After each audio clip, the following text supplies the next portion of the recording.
Hello friends. आज हम लोग फिर से एक नई कंपनी को आपके सामने लेकर आ गए हैं। कंपनी का नाम है टीना रबर इंफ्रास्ट्रक्चर लिमिटेड। अब इस टीना रबर इंफ्रास्ट्रक्चर लिमिटेड की चर्चा अगर हम लोग करें तो इसमें कुछ मेरिट्स हैं, कुछ डिमेरिट्स हैं।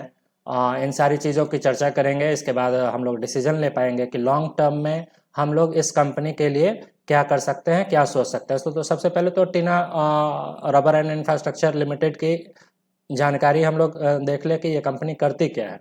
तो इस कंपनी का जो मुख्य काम है वो आप कुछ इस प्रकार से यहाँ पे देख सकते हैं कि यह जो कंपनी इंगेज्ड है कम्प्लीटली जो टायर्स होते हैं, डिफरेंट व्हीकल्स के टायर्स होते हैं, जो टायर एक्सपायर हो जाते हैं, अनयूज्ड हो जाते हैं, फेंक दिए जाते हैं या बेच दिए जाते हैं स्क्रैप के रूप में। उन सारे टायर्स को ये खरीदती है और उससे एक केमिकल तैयार करती है जो कि आप समझे कि जो कोल टायर होता है, जो बिटुमिन होता है, जिसका इस्तेमाल सड़क निर्माण में किया जाता है, उसके लिए मुख्य रूप से ये करती है। और इस फील्ड की यह लार्जेस्ट कंपनी है।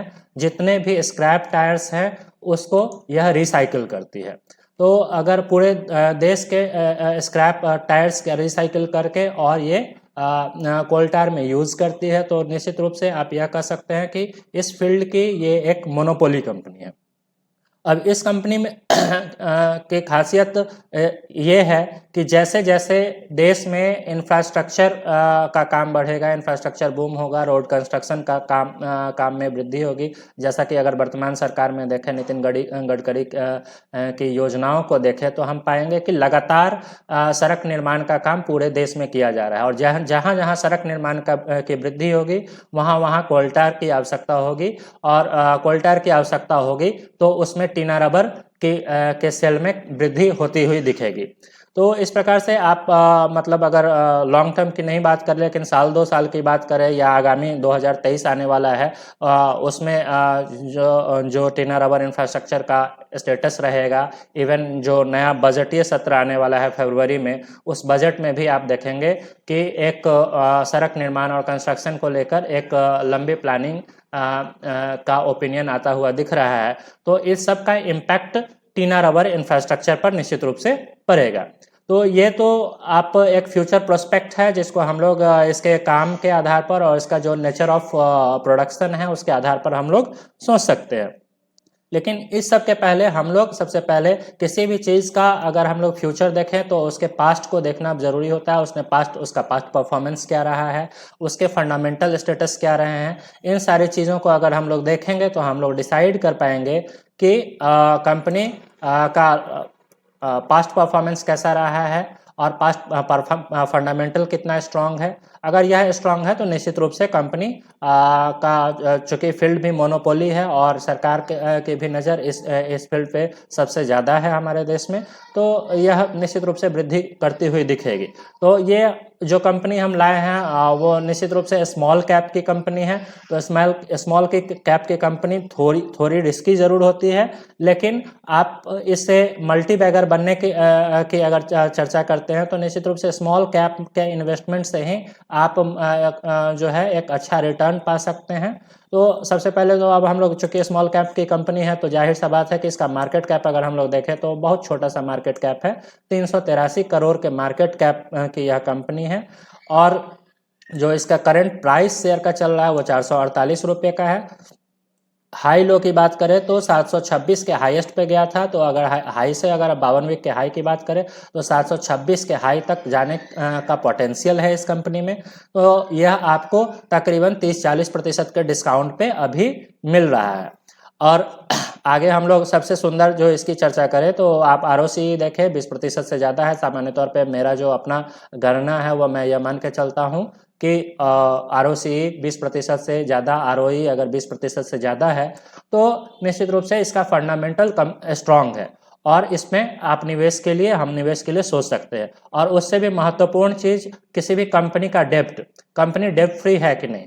तो कंपनी अगर डेब्ट फ्री है तो कंपनी डेब्ट फ्री का मतलब है कि यह अगर मतलब डेब्ट टू इक्विटी 1 से कम है, डेब्ट टू इक्विटी 1 से कम है हाँ, हम अभी चर्चा कर रहे थे कि डेब्ट टू इक्विटी क्या है, 1 से अगर कम है तो उस कंपनी को सामान्य तौर पर डेब्ट फ्री कंपनी माना जाता है, उसके ऊपर किसी प्रकार का कर्ज नहीं है। तो ये एक बहुत पॉजिटिव साइन होता है किसी भी कंपनी के ग्रोथ के लिए। डिविडेंड यील्ड की बात करें तो 0.89% है, तो डिविडेंड यील्ड कम है। तो चूंकि ये स्मॉल कैप की कंपनी है, तो जो ग्रोइंग कंपनी होती है उसका डिविडेंड कम होता है। वो कंपनी अपने जो इनकम का पार्ट होता है वो री इन्वेस्टमेंट में करती है, और जिसका डिविडेंड यील्ड कम होता है तो उसके शेयर प्राइस के वैल्यू में वृद्धि की एक आसार जताई जाती है। तो ये अपने आप में एक अच्छा टर्म है। अब हम लोग इसके थोड़ा और आगे अगर हम लोग बढ़े तो आगे हम लोग देखते हैं इसके प्रॉस कॉन्स की बात कर लेने करें, इसके ग्राफ्स की बात करें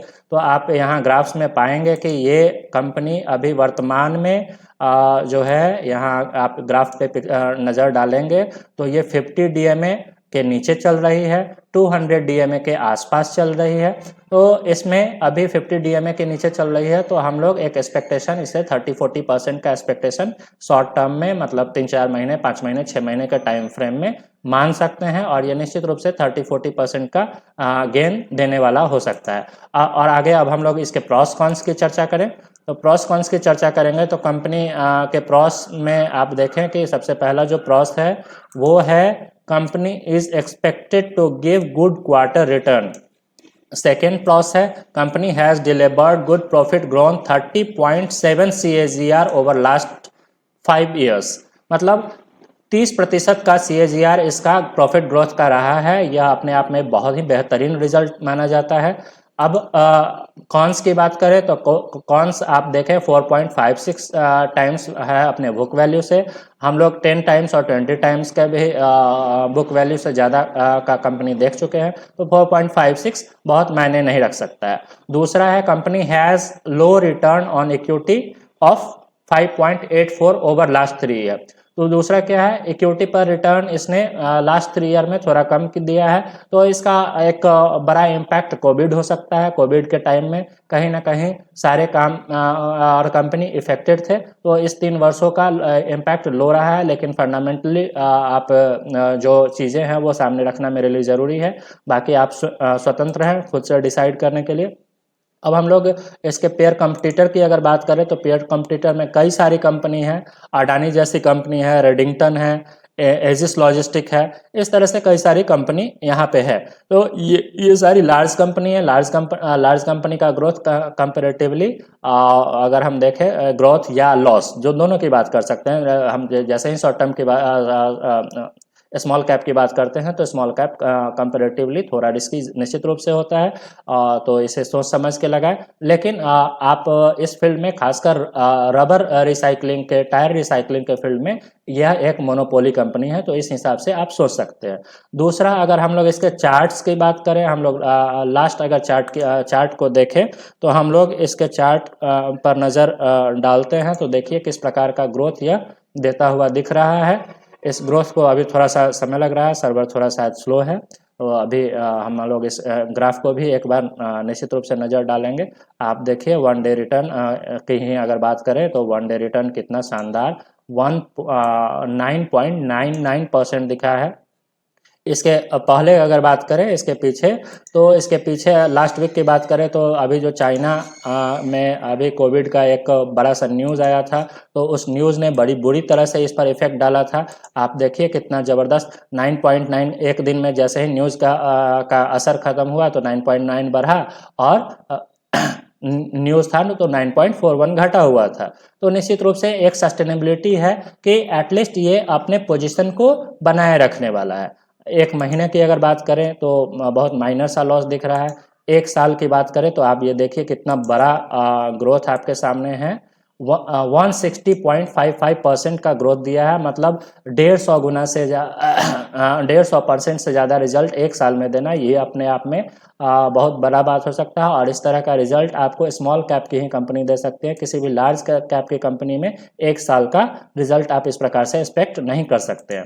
3 साल को अगर की बात करें तो 3 साल में आप देखिए 2126, यह भी एक बड़ा रिजल्ट है। तो इस रिजल्ट्स को मैं बिल्कुल इस पर इसलिए दिखा रहा हूँ कि आप समझ पाएंगे कि किस प्रकार का यह इस कंपनी का ग्रोथ हो रहा है। इस ग्रोथ का हाइट देख सकते हैं। और जहाँ तक मेरी जानकारी है, इसमें अभी किसी प्रकार की कोई पंप एंड डंप की पॉलिसी इसमें काम नहीं कर रही है। कंपनी ऑर्गेनिक रूप से ग्रो कर रहा है और अभी प्रेजेंट वैल्यू जो इसका हायर पोटेंशियल है उससे सस्ती कीमतों पर मिल रहा है। तो निश्चित रूप से आप अपने स्तर पे एक रिसर्च करें और रिसर्च करके एक रिजल्ट देखने की कोशिश करें। छोटे से इन्वेस्टमेंट से शुरू करें, समझ में आता है तो और भी इन्वेस्ट करें।